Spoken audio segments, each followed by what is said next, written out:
ജന്മാദ്യസ്യേതോന്നയാതിതരതച്ചാർത്തേഷ്വവിജ്ഞസ്വരാട്ടേനേ ബ്രഹ്മകൃതായാദികവേ മുഖ്യന്തിയച്ചൂരയ തേജോ വാരിമൃതാം മേധാവിനിമയോ യത്രത്തി സർഗോമുഷ ധാംനാ സ്വേന സദാ നിരസ്തകുഹകം സത്യം പരം ധീമഹി. നമസ്കാരം. സനാതന ധർമ്മസംഹിതകൾ പങ്കുവയ്ക്കാനായുള്ള ചാനലായ നാദശ്രീയിലേക്ക് എല്ലാവർക്കും സ്വാഗതം. പേര് ചാനൽ സബ്സ്ക്രൈബ് ചെയ്യാനും ലൈക്ക് ചെയ്യാനും ഓർമ്മപ്പെടുത്തിക്കൊള്ളുന്നു. ശ്രീമദ് ഭാഗവതത്തിൽ 10ാമത്തെ അധ്യായം നമ്മൾ പറഞ്ഞു വെച്ചു. അതിൻ്റെ പാരായണം ഒന്ന് നോക്കാം. അത ദശമോധ്യായ. ശൗനക ഉവാച അത്രാസുരിക്തത്പൃത ആദദായിനോ സുരിക്ത എന്നാണ് കേട്ടോ. സുരിക്ത സ്പൃത ആദദായിനോ യുധിഷ്ഠിരോ ധർമ്മപൃതം വരിഷ്ഠ സഹാനുജേ പ്രത്യവരുദ്ധ ഭോജന കഥം പ്രവൃത്ത കിമകാരശീത്തദാ. സൂത ഉവാച വംശം കുരോർ വംശദഹാഗ്നിർഹൃതം തം രോഗയിത്വാവഭാവനോ ഹരി നിവേശയിത്വാനുജരാജൈശ്വരോ യുധിഷ്ഠിരം പ്രീതമനാ ബഭൂവക.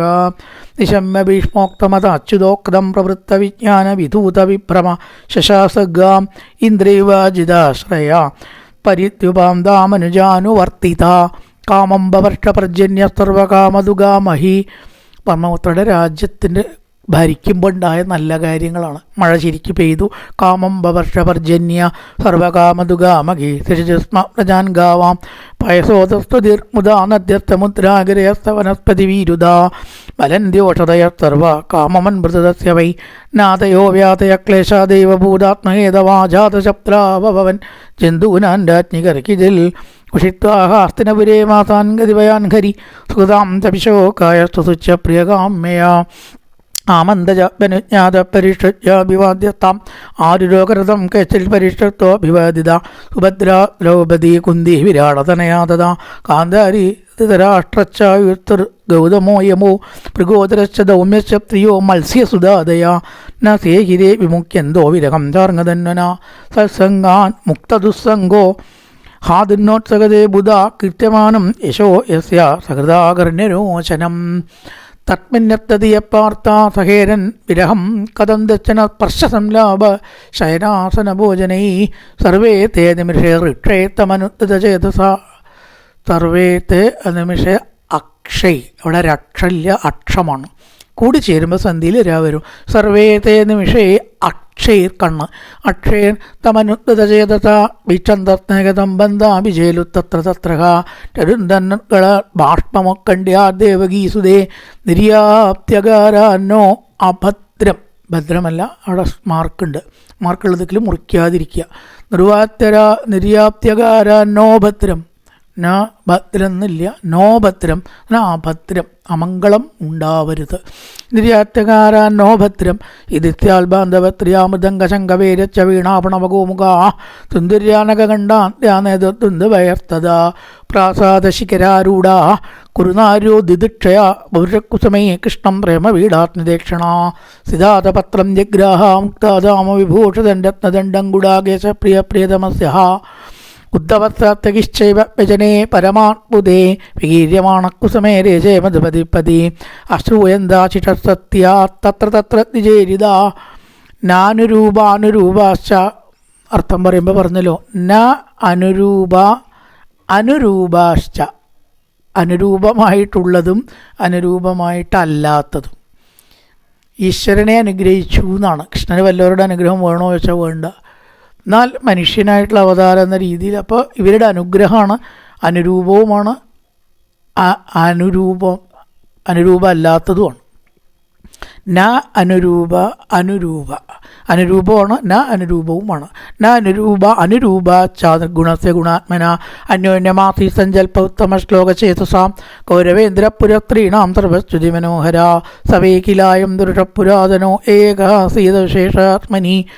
ഭഗവാനെക്കുറിച്ച് സ്ത്രീകൾ പറയുന്ന വാക്യം അഗ്രേ ഗുണേഭ്യോ ജഗദാത്മനീശ്വരേ നിമേലിതാത്മനിരുപ്തചക്തിഷോ സൈവ ഭൂയോ അനുജവീരജ്യോതിതാം സജീവമായാം പ്രകൃതിന്തിഷ്ടതി മനാമരൂപ ആത്മനിരൂപനാമനി പിതിസമാനോനുസസാര ശാസ്ത്രകൃത് സവ അയം യത് പദമത്ര സൂരയോജിതേന്ദ്രിയാത് ചിതമാതരിശ്വനാ പശ്യന്തി ഭക്തിൽ കലിതാമലാത്മനാന്വേഷതത്വം പരിമാട്ടുമർഹസി തവ അയം സഖ്യനഗീരതർക്കതോ വേദേഷു ഗുക്കേഷു ച ഗുഹ്യവാദിഭി ഏകയേ ഈശോ ജഗദാത്മനീലയാ സൃജത്യവത്തത്തിന തത്ര സജ്ജതേ സൃജതി അവതി അത്തി.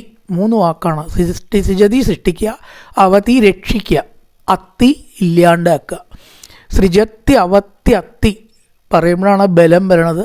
സാധാരണ ബലമില്ല, സൃജതി അവതി എന്നേ ഉള്ളൂ. കൂട്ടിച്ചേർക്കുക സൃജത്യവത്യത്തി ന തത്ര സജ്ജതേ യഥാക്യധർമ്മേണ തമോദയോനുഭ ജീവന്തി തത്രേഷ സത്വതക്കില ദപ്തേ ഭഗം സത്യമൃതം ദയാം യശോ ഭവായ രൂപാണി ദദത്യുഗേ യുഗേ യുഗന്തോറും അവതാരങ്ങൾ എടുക്കുന്നു. അഹോ അലം ശ്ലാഘ്യതമം യദോകുലം അഹോ അലം പുണ്യതമം മതോർവനം യഥേഷ പുംസാമുഷഭശ്രിയപതി സ്വജന്മനാ ചംക്രമണേന ചാഞ്ചതി അഹോപദസ്വർ യശസ്തിരസ്കരീ കുശസ്ഥലീ പുണ്യേശസ്കരീ ഭുവ പശ്യന്തി നിത്യം യദനുഗ്രഹേഷിതമിതാവലോകം സ്വപതിം സ്മയത് പ്രജാ നൂനം പ്രതസ്ഥാനകുദാദിനേശ്വരത്തമച്ചിതോക്യഷ്ട ഗൃഹീതപാണിബി. ഭഗവാൻ കൈ പിടിക്കണം സ്ത്രീകളുടേന്നുണ്ടെങ്കിൽ അവർ എത്ര വ്രതവും സ്നാനവും ചെയ്തിരിക്കണം. നൂനം ഉറപ്പാണ്. നൂനം പ്രതസ്നാനകുദാദിനേശ്വര സമർച്ചിതോക്യസ്യ ഗൃഹീതപാണിഭി പിബന്തിയാസക്യതരാമൃതം പൂർവശസ്ത്രീയ. ആ ഗോപസ്ത്രീകളും അങ്ങനെ തന്നെ. പ്രശസ്ത്രീയ സമ്മുഹൂർയേദാശയ യാ വീരശുൽക്കേന കഥാസയം ഹൃദാസയം ദരേ പ്രമത്ത ചൈത്യപ്രമുഖാൻ കിശുഷ്മിണ വൃദ്ധന്നസംബ അമ്പസുദാദയോ പരാ അചാഹൃദ ഭൗമവതേ സശഭൗമൻ നരകാസുരനെ വധിച്ച് ഭഗവാൻ സ്വീകരിച്ച 16,000 സ്ത്രീകളുടെ കഥയും വ്യത്യസ്തമല്ല. എത്ര പുണ്യം അവർ ചെയ്തിട്ടുണ്ടാവണം. കുറച്ചു കാലം ജയിലിൽ കിടന്നു എന്നേ ഉള്ളൂ. പിന്നെ കിട്ടിയത് ആരെയാ? ഈശ്വരനെ കിട്ടിയതേ. ഏതാപരം ത്രീത്തമപാത്തവേശലം നിരത്തശൗചം ബദസാധു കുർവതേ. സ്ത്രീത്വം തന്നെ ശ്രേഷ്ഠം എന്ന് പറയേണ്ടി വന്നു. യാസാകൃകൾ പുഷ്കരലോചനപ്പതിന്നതത്വൈത്യാകൃതിസ്പൃശൻ ഏവം വിധാ ഗദന്തീനാം പ്രകാരം പറയുകയാണ് സ്ത്രീകളെ. ഏവം വിധാ ഗദന്തീനാം സകിരപുരയോഷിതാം നിരീക്ഷണേനാഭിനന്ദൻ സസ്മിതേനയോ ഹരി. പുഞ്ചിരിച്ചുകൊണ്ട് ഭഗവാൻ ദ്വാരകയിലേക്ക് പോയി. അജാതശത്രുപതനാംഗോഭിത്തായ മധുശാപരേഭ്യശങ്കിരസ്നേഹാം പ്രായുക്ത ചതുരംഗിണീം. ചതുരംഗപ്രതകളെ ധർമ്മപുത്രർക്ക് കൊടുത്തു. കാരണം ശത്രുക്കളെ പേടിച്ചിട്ടേ. പരേഭ്യ ശത്രുക്കളാൽ പേടിച്ച ധർമ്മപുത്രർക്ക് ചതുരംഗപ്പടയെ അയച്ചു കൊടുത്തിട്ട് ഭഗവാൻ ദ്വാരകയിലേക്ക് പോയി. അത ദൂരാഗതാൻ ശൗരി കൗരവാൻ മിരകാതുരാം സന്നിവത്തിടം നിഗ്നാം പ്രായാത്വനഗരിം പ്രിയൈ കുരുജാങ്കല പാഞ്ചാലാൻ ശൂരസേനാൻ സയാമുനാൻ ബ്രഹ്മാവർത്തം കുരുക്ഷേത്രം മത്സ്യാൻ താരോത്തതാനത. ഏതൊക്കെ പ്രദേശം കടന്നിട്ടാണ് പോയത് എന്നാണ്. ബ്രഹ്മാവർത്തം, കുരുക്ഷേത്രം, മത്സ്യരാജ്യം, സാരസ്വതം, അത്ര രാജ്യങ്ങൾ കടന്നുപോയി.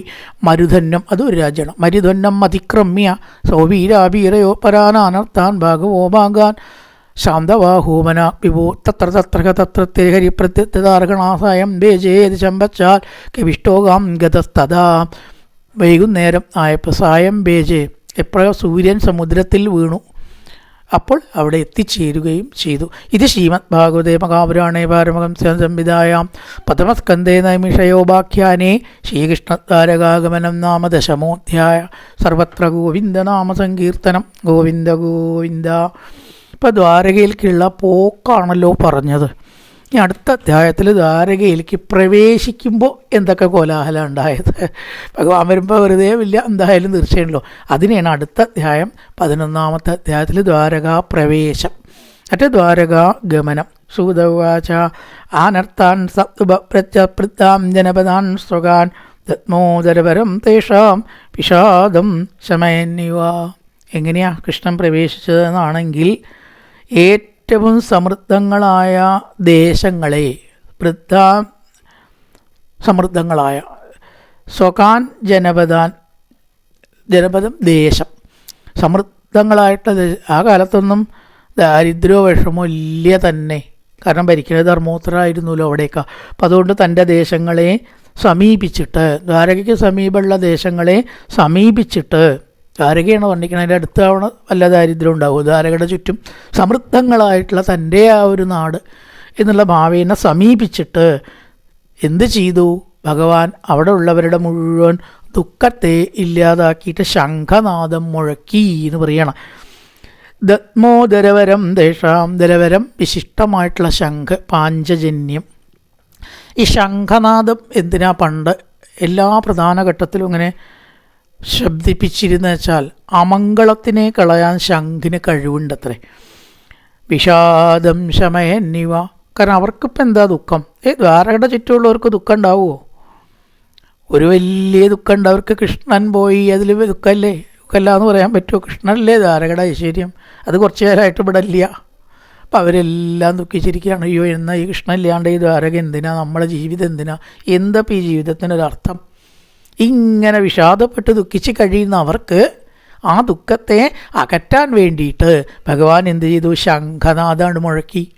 പ്രഭാതത്തിൽ 4 മണിക്കൊക്കെ ക്ഷേത്രം തുറന്നാൽ ശംഖനാദാണ് ആദ്യം മുഴക്കേണ്ടത്. 6 ശംഖ്, 9 ശംഖ്, 3 ശംഖ്, ഓരോ ചിട്ടയോ ഒരു ക്ഷേത്രത്തിൽ. അത് കഴിഞ്ഞിട്ടേ അവിടെ നടയും കൂടി തുറക്കുള്ളൂ. ഏറ്റവും ആദ്യം അമ്പലത്തിൽ വേണ്ടത് എന്താ? ശംഖനാദം. ഈ ശംഖനാദം എല്ലാവിധ അമംഗളങ്ങളെയും കളയും. രക്ഷസോ ഭീതിയോ പിശാചോ എന്തെങ്കിലും ദുഷ്ടശക്തികളോ ബ്രഹ്മരക്ഷസോ അന്തരീക്ഷത്തിലുണ്ടെങ്കിൽ അതിനെയൊക്കെ ഓടിക്കാൻ ഈ ശംഖനാദത്തിന് കഴിവുണ്ട് എന്നാണ്. ഊതാൻ പഠിച്ചാൽ മതിയില്ലേ? മന്ത്രം പഠിക്കേണ്ട, പൈഹാർട്ടാക്കേണ്ട, ഒന്നും വേണ്ടല്ലോ. അതാണ്ട് ഊതാൻ അറിയണം. ശംഖൂതാൻ വേണം കുറച്ച് അറിയുക. വെറുതെ അങ്ങനെ ഊതിയ ശബ്ദം ഉണ്ടാവില്ല എന്ന്. അപ്പോൾ ആ ഒരു രീതിയിൽ ശംഖനാദം ഓങ്കാരമാണ് അതിന്ന് പുറപ്പെടുക. അതാണ് ഈ ശംഖനാദത്തിന് ഇത്ര പ്രസക്തി ക്ഷേത്രത്തിലല്ലേ. പഞ്ചവാദ്യം തുടങ്ങുമ്പോൾ 3 ശംഖനാദം. പ്രധാനപ്പെട്ട ഘട്ടങ്ങളിൽ ഭാഗവതം വായിച്ച ആവർത്തസ്ഥാനത്തിന് പോകുമ്പോഴും ശംഖനാദം മുഴത്തും. അത് തുടങ്ങുന്ന സമയത്തും ചില ശംഖനാദം മുഴക്കിയിട്ടൊക്കെ ആചാര്യനെ സ്വീകരിക്കില്ല. അങ്ങനെയൊക്കെ ശംഖനാദം വളരെ പ്രാധാന്യമുണ്ട്. ഭഗവാൻ തൻ്റെ പാഞ്ചജന്യം മുഴക്കി ദുഃഖിച്ചിരിക്കുന്ന തൻ്റെ ആ ദേശത്തുള്ളവരെയൊക്കെ ദുഃഖം അകറ്റി ശംഖനാദത്തോടു കൂടിയിട്ട് അവിടേക്കാണ്ട് പ്രവേശിച്ചു എന്ന് പറയുകയാണ്. സ ഉച്ചകാശേതവളോദരോദരോപ്തുരുക്രമസ്യാധരശോണശോണിമാ ദാത്മായമാനക്കരകഞ്ചസംപുടേ യഥാപ്ചഷണ്ടേ കളകം സ ഉത്സുന. ശംഖം ഊതുന്ന രീതിയെ ഇവിടെ ഒന്നാണ് പറഞ്ഞേക്കുക. രീതിച്ചാൽ എങ്ങനെ ശംഖൂതുക എന്നല്ല കേട്ടോ. ഭഗവാൻ എങ്ങനെ ശംഖ് വിളിച്ചു എന്നിട്ട് പറഞ്ഞിരിക്കുക, അത്രയേ ഉള്ളൂ. ഭഗവാന്റെ ആ ഒരു രീതി. ധവളോദര, ആ ശംഖിൻ്റെ ഉദരം, വീർത്ത ഭാഗം വെളുത്ത നിറം. എല്ലാ ഭാഗവും വെളുപ്പ് തന്നെയാണ് അല്ലേ? അപ്പോൾ വീർത്ത വളപ്പോട് കൂടിയാന്ന് പ്രത്യേകം പറഞ്ഞു എന്നേ ഉള്ളൂ. ശംഖിൻ്റെ എല്ലാ ഭാഗവും വെളുപ്പ് തന്നെയാണ്. വെളുത്ത നിറത്തോടു കൂടിയ വയർ അല്ലെങ്കിൽ വീർത്ത ഭാഗത്തോടു കൂടിയ ശംഖ്. ദാത്മായമാന, പൂരിക്കപ്പെടുന്നതും. എന്തുകൊണ്ടാണ് പൂരിക്കപ്പെടുക? ഭഗവാന്റെ ആ ഊതൽ. വെറും ശ്വാസം മാത്രമല്ല കേട്ടോ ശംഖനാദം. ഫൂന്ന് ഊതിയ ശബ്ദം ഉണ്ടാവില്ല. അതിലൊരു പ്രത്യേക വിധത്തിൽ ഊതണം, എന്നാലാണ് ശബ്ദം ഉണ്ടാവുക. അതുകൊണ്ട് പൂരിതമായി, പൂരിക്കപ്പെട്ടതും കൃഷ്ണൻ്റെ ചുണ്ടുകളെ കൊണ്ട് സ്പർശം ഏറ്റതും. ആ ഓടക്കുഴലിൻ്റെ ഒരു ഭാഗ്യം എന്ന് പറഞ്ഞിട്ടേ ഗോപികൾ ഇങ്ങനെ പറയുന്നുണ്ട്. എപ്പോഴും ഭഗവാന്റെ ചുണ്ടത്തിരിക്കാൻ ആ ഓടക്കുഴലിന് ഭാഗ്യം കിട്ടിയില്ലേ? നമുക്ക് കിട്ടിയില്ലല്ലോ ആ ഭാഗ്യം. ഉരുക്രമസ്യ, ഭഗവാന്റെ അധരശോണശോണിമ, ഭഗവാന്റെ ചുണ്ടുകളുടെ ചുവന്ന നിറത്തോട് കൂടിയതും. സ്വതവേ ശംഖ് വെളുപ്പാണ്. ഭഗവാൻ ഊതുമ്പോൾ ആ ചുണ്ടിൻ്റെ നിറം ഒരു നിഴലായിട്ട് ഈ ശംഖിലിങ്ങനെ നിഴലിച്ച് കാണാം. മിനുസമുണ്ടാവുമല്ലോ ശംഖ് പറയുമ്പോൾ. അപ്പം മിനുസമുള്ളതായിട്ടുള്ള ശംഖിൽ ഭഗവാന്റെ ചുണ്ടിൻ്റെ കുറേശ്ശെ ഒരു നിഴൽ ഇങ്ങനെ കാണുന്നു. അങ്ങനെ വർണ്ണിച്ചിരിക്കുകയാണ്. അതിനൊക്കെ സ്വഭാവോക്തി വർണ്ണനം എന്നാണ് പറയുക. ഉള്ള പോലെ വർണ്ണിക്കുക. ശംഖൂതി എന്ന് പറഞ്ഞാൽ പോരെ, കാര്യമാവാൻ അത് മതി. പിന്നെയോ കരകഞ്ച സമ്പുടേ. അപ്പം ഇനിയും പറഞ്ഞു, താമരപ്പൂക്കൾ പോലെ ഇരിക്കുന്ന കൈകളുടെ ഉള്ളിലിരിക്കുന്ന ശംഖ്. ശംഖിന് എത്ര വിശേഷണ? ഭഗവാന്റെ ചുണ്ടിൻ്റെ നിഴൽ ഉള്ളതും താമരപ്പൂ പോലത്തെ ഭഗവാന്റെ കൈകളുടെ സ്പർശം, ആ കൈകളിൽ ഇരിക്കുന്നതും ആയ ശംഖിൻ്റെ ഒരു ഭാഗ്യം. താമരപ്പൂ പോലത്തെ ഭഗവാന്റെ കൈകളിൽ ഇങ്ങനെ ഇരിക്കാനുള്ള ഭാഗ്യം കിട്ടിയില്ലേ? ആർക്കെങ്കിലും കിട്ടുമോ? അത് പിന്നെ മഹാലക്ഷ്മിക്കേ കിട്ടിയിട്ടുള്ളൂ എന്നാണ്. അപ്പോൾ ഏതായാലും ആ കയ്യിൽ ഇരിക്കുന്നതും താമരപ്പൂ പോലത്തെ കയ്യിലിരിക്കുന്നതും ആയ സദര, ആ ശംഖ്, ശംഖിൻ്റെ വിശേഷണം അത്. ആ ശംഖ് അബ്ജഷണ്ടേ, ഏതുപോലെ കാണപ്പെട്ടോട് ഉപമയാണ്. താമരപ്പൂക്കളുടെ കൂട്ടത്തിൽ ഇരിക്കുന്ന അരയന്നത്തിനെ പോലെ. അരയന്നം പൊതുവെ വെളുപ്പാവുന്നതാണ്. അപ്പം ചുവന്ന താമരയുടെ നടുവിൽ വെളുത്ത അരയന്നം ഇരിക്കുമ്പോൾ എന്ത് കൗതുകം ഉണ്ടാവുമോ അതുപോലെ ചുവന്ന ഭഗവാന്റെ കൈകളിൽ ആ ശംഖം സ്ഥിതി ചെയ്തു. ശംഖം വിളിച്ചുകൊണ്ട് ഭഗവാൻ ദ്വാരകയിലേക്ക് കയറി എന്ന് പറഞ്ഞപ്പോൾ അത്രയാ കാര്യത്തിന് മതി കേട്ടോ. അപ്പം തോന്നി ഒന്നും കൂടി അങ്ങനെ പോരാ, ആ ശംഖനാദത്തിനെ, ശംഖ് ഭഗവാന്റെ കയ്യിലിരിക്കുന്നതിനെ ഒന്നങ്ങോട്ട് വിസ്തരിച്ചാലോ. വിസ്തരിക്കാൻ മാത്രമുണ്ട്, ഭഗവാന്റെ കയ്യിലല്ലേ പാഞ്ചജന്യം. അതുകൊണ്ടാണ് ഇങ്ങനെ പറഞ്ഞത്. എന്ത്, ഭഗവാന്റെ ആ ചുണ്ട് നിഴലിച്ച് കാണുന്നതും വെളുത്ത നിറമുള്ള വയറോട് കൂടിയതും, വയറ് പറഞ്ഞാൽ ശംഖിൻ്റെ വീർത്ത ഭാഗം. പിന്നെയോ താമരപ്പൂവിൻ്റെ നടുവിൽ ഒരു അരയന്നം ഇരിക്കുമ്പോൾ എന്ത് കൗതുകം ഉണ്ടാവുമോ അതേപോലെ കാണപ്പെട്ടു എന്നാണ് വിസ്തരിച്ചു. തം ഉപശുദ്ധം ജഗത് ഭയഭയാമകം പ്രത്യുദയു പ്രജാ സർവ ഭർത്തൃദർശനലാലസ. ഇവിടെ പറയാണ്, ലോകത്തിൻ്റെ ഭയത്തെ ഇല്ലാണ്ടാക്കുന്നത്. ഭയത്തിന് ഭയത്തെ ഉണ്ടാക്കുക എന്ന് പറഞ്ഞാൽ എന്താ? ഭയം അവിടുന്ന് ഓടും. അതന്നെ ഭയത്തിന് ഭയത്തെ ഉണ്ടാക്കുന്ന ജഗത് ഭയഭയാവഹം. ഭയത്തിന് ഭയത്തെ ഉണ്ടാക്കുന്ന നിനാദം, ശംഖനാദം കേട്ട ദുഷ്ടശക്തികളൊക്കെ അവിടുന്ന് ഓടുന്നതാണ്. രക്ഷസുകളോ പിശാചുകളോ അങ്ങനെയുള്ള അന്തരീക്ഷത്തിൽ പല ശക്തിയുണ്ട്.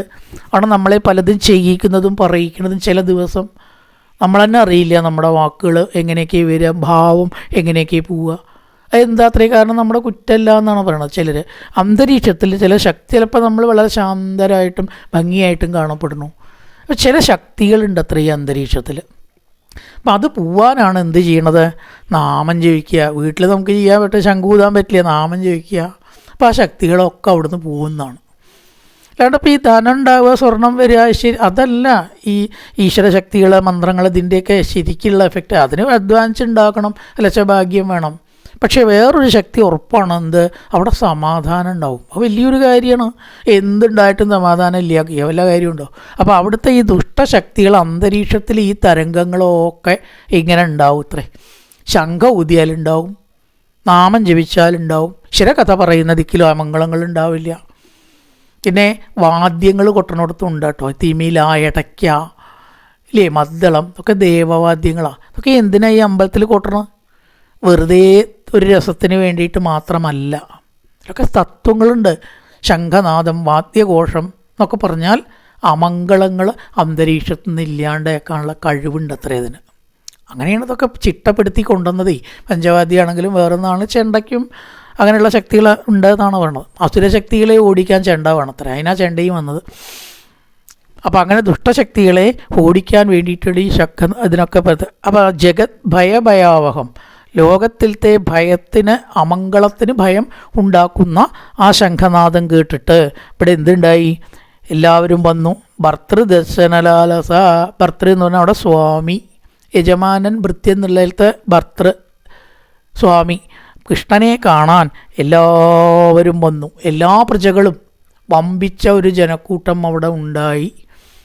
സി എമ്മും ബി എമ്മും വന്ന പോലെയൊന്നുമല്ല, അതിനേക്കാളും അപ്പുറത്തുണ്ട്. കാരണം എല്ലാ ജനങ്ങളും എതിരേറ്റു ഭഗവാനെ വേണ്ട വിധം. പ്രത്യുദയു പ്രജാ സർവ. എല്ലാവരും അവിടെ എത്തിച്ചേർന്നു. ഒരു നോക്ക് കൃഷ്ണനെ കണ്ടിട്ട് കുറേ കാലമായി. അവർ ഇവിടുന്നാണ് പോയതാണ്. എത്ര കാലമായി ഈ കൃഷ്ണനെ കണ്ടിട്ട്. എങ്ങനെയാണ് കൃഷ്ണൻ ഇല്ലെങ്കിലത്തെ അവസ്ഥ? ഇരുട്ടാണ് മൊത്തത്തിൽ, സൂര്യനില്ലാത്ത ലോകം പോലെ എന്ന് പറയാൻ പോകുന്നുണ്ട് ഈ ശ്ലോകത്തിൽ. ആ ഒരു അവസ്ഥ അനുഭവിച്ച് മതിയായി അവർക്ക്. കൃഷ്ണനില്ലാത്തത് ആരൊക്കെ കണ്ടിട്ടും ജീവിച്ചിട്ടും മടുത്തവരുടെ മുമ്പിലാണ് എന്തുണ്ടായത്? കൃഷ്ണൻ അങ്ങോട്ട് പ്രത്യക്ഷമായത്. അപ്പോഴത്തെ ഒരു സന്തോഷം തുടർന്നുള്ള ശ്ലോകങ്ങളിലൊക്കെ വർണ്ണിക്കണു. തത്രോപനീത ബലയോരവേർ ദീപം ഇവാദൃത ആത്മാരാമം പൂർണ്ണകാമം നിജലാഭേന നിത്യത. സൂര്യന് സമീപം എപ്രകാരം ദീപം എന്ന പോലെ ആദരവോടുകൂടിയവരും കാഴ്ചദ്രവ്യങ്ങളെ കൊണ്ടുവന്നവരും ആണവർ. ആ ഉപമ എന്ന് ശ്രദ്ധിച്ചു നോക്കൂ. എന്താ ഉപമയുടെ പ്രത്യേകത? സൂര്യൻ്റെ അടുത്ത് സൂര്യനെ ബഹുമാനിക്കാൻ കുറച്ച് വെളിച്ചം കത്തിച്ച് വെച്ചാൽ സൂര്യന് അതുകൊണ്ട് വല്ല ആവശ്യമുണ്ടോ? ഇതുപോലെ നമ്മളെയൊക്കെ നാലാളൊരു ഷോളൊക്കെ പുതപ്പിച്ച് ബഹുമാനിച്ച് എന്തെങ്കിലും കയ്യിൽ തന്നാൽ നമുക്ക് വലിയ ഗെയിമാണ്. ഭഗവാൻ ഇതിൻ്റെ വല്ല കാര്യമുണ്ടോ? ആര് ബഹുമാനിച്ചില്ലെങ്കിലും ആര് ബഹുമാനിച്ചാലും ഭഗവാൻ തന്നെയാണ്. അതവിടെ പറഞ്ഞതേ. സൂര്യൻ്റെ ചുറ്റും 4 വിളക്ക് കൊളുത്തി വെച്ചിട്ട് സൂര്യനെ ഒന്ന് ബഹുമാനിച്ചളയാം എന്ന് വിചാരിച്ചാൽ നമ്മളതിനെ ശുദ്ധ വിട്ടിത്തരം എന്നാണ് പറയുക, അല്ലേ? അവിടെ ഭഗവാനെ ബഹുമാനിക്കേണ്ടെന്നല്ല കേട്ടോ. ഇവിടെ അർത്ഥം ആ ഒരു ബഹുമാനം കൊണ്ട് ഭഗവാന് വിശേഷിച്ച് കേമത്തൊന്നുമില്ല എന്നേ ഉള്ളൂ. നമ്മുടെ ബഹുമാനം വേണോ ഭഗവാന്? അതാണ് ഇവിടെ എന്ത് പറഞ്ഞത്? സൂര്യന് ചുറ്റും ദീപം പോലെ ഭഗവാന്റെ ആ ഒരു തേജസ്സിൽ ഇവരുടെ ബഹുമാനമൊന്നും അത്ര ശോഭിച്ചില്ല. നമ്മളെ നാലാൾ ബഹുമാനിച്ചാൽ നമുക്കൊരു ശോഭയൊക്കെ ഉണ്ടാവും. ഒരു ഫോട്ടോ ഒക്കെ എടുക്കാൻ അവിടെ ആൾ നിൽക്കും, ഒന്നെടുക്കണം കേട്ടോ ഫോട്ടോ, അത് നമുക്കൊരു തേജസ്സാണ്. ഭഗവാൻ അങ്ങനെ ബഹുമാനിച്ചാലും തേജസ്സിന് കുറവില്ല, ബഹുമാനിച്ചില്ലെങ്കിലും തേജസ്സിന് കുറവില്ല. ഭഗവാൻ എപ്പോഴും ഭഗവാൻ തന്നെയാണ്. പിന്നെ എന്തിനാ ബഹുമാനിക്കണം? നമ്മുടെ ഗുണത്തിന് വേണ്ടിയിട്ടാണ്. രണ്ട് നാമം ചോദിച്ചാൽ ഭഗവാന് വല്ല ഗുണമുണ്ടോ? നമുക്കാണ് ഗുണം. ഭഗവാനെ നമസ്കരിച്ചാൽ ഭഗവാൻ ഒരു ഗുണമില്ല, നമുക്കാ ഗുണം.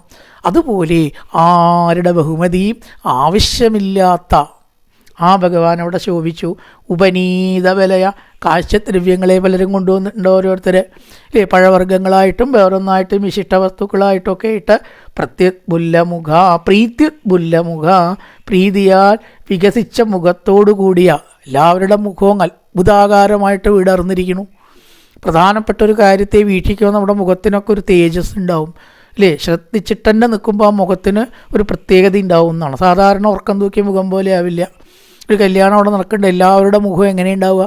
അതിൽ തന്നെ ശ്രദ്ധയോട് കൂടിയിട്ട് വിടർന്ന കണ്ണുകളോട് കൂടിയിട്ടാവും അല്ലേ?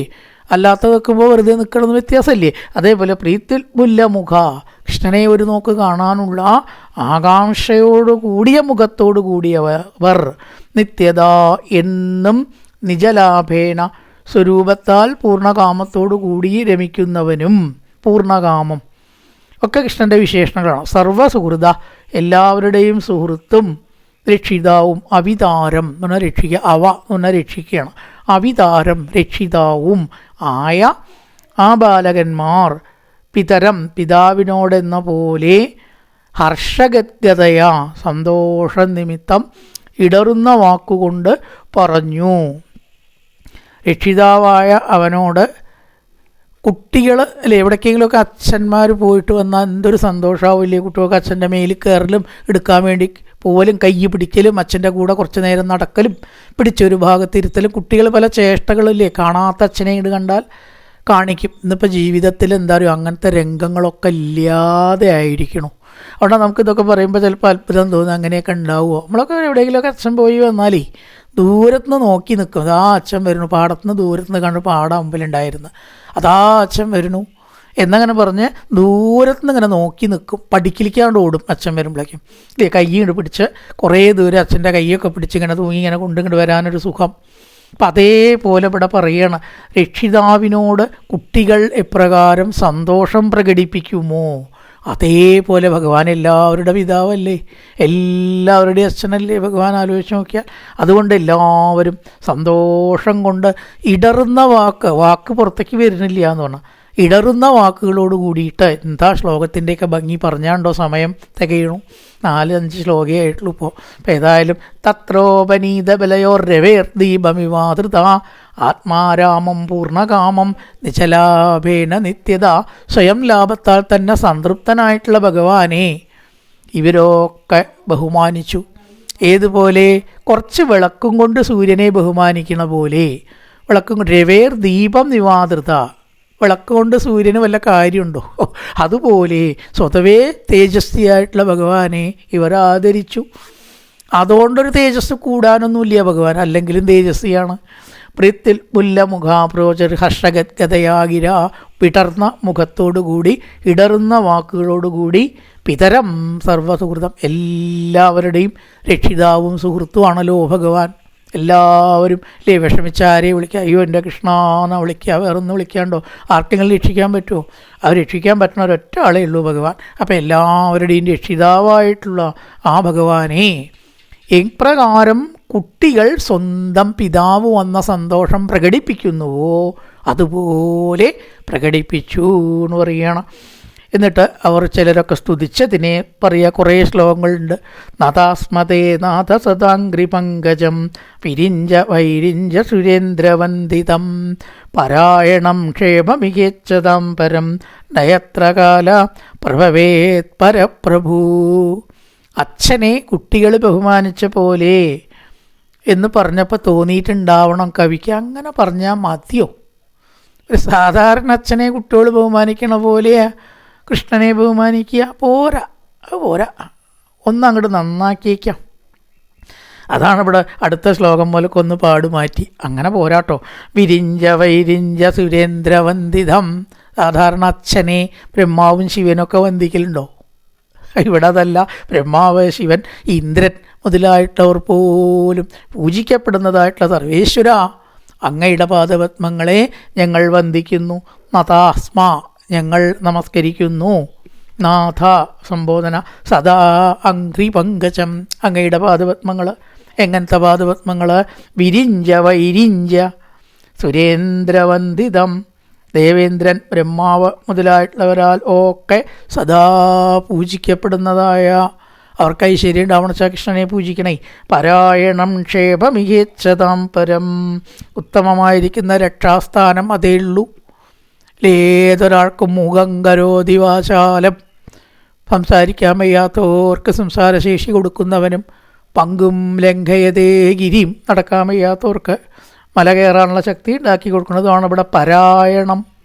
ക്ഷേമമികേച്ഛതാം പരം നയത്രകാല പ്രഭവേത് പരപ്രഭു. എപ്പോഴും നമസ്കരിക്കുന്നതായിരിക്കുന്ന അന്യന്മാരുടെ കൂടി പ്രഭുവായിരിക്കുന്ന കാലം പ്രഭുവായി ഭവിക്കയില്ല.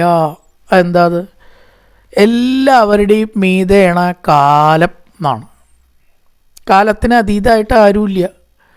നമ്മളെ ഒരു 10-30 കൊല്ലം മുമ്പ് നമ്മുടെ കണ്ണാടിയിലൊന്ന് നോക്കി നോക്കൂ. അല്ല സുന്ദര കുട്ടപ്പനായിട്ട് നല്ല കറുത്ത തലമുടി അല്ലേ, എങ്ങനെ ഉണ്ടാവും? ഇപ്പോൾ കാണുമ്പോൾ സങ്കടം തോന്നും. തലയൊക്കെ നരച്ച് അല്ലേ, ഭാഗ്യം കൊണ്ട് പല്ല് പോയിട്ടില്ല, എപ്പോഴാണ് പോകാറിയില്ലൊക്കെ മാറിയില്ലേ സ്ഥിതി. അപ്പോൾ ഈ കാലം എല്ലാവരെയും മാറ്റും. ഇനി കുറച്ചും കൂടി അങ്ങോട്ട് പോയാൽ ഇതിലും അധികമാവും അല്ലേ, പരാധീനാവും സംഗതി.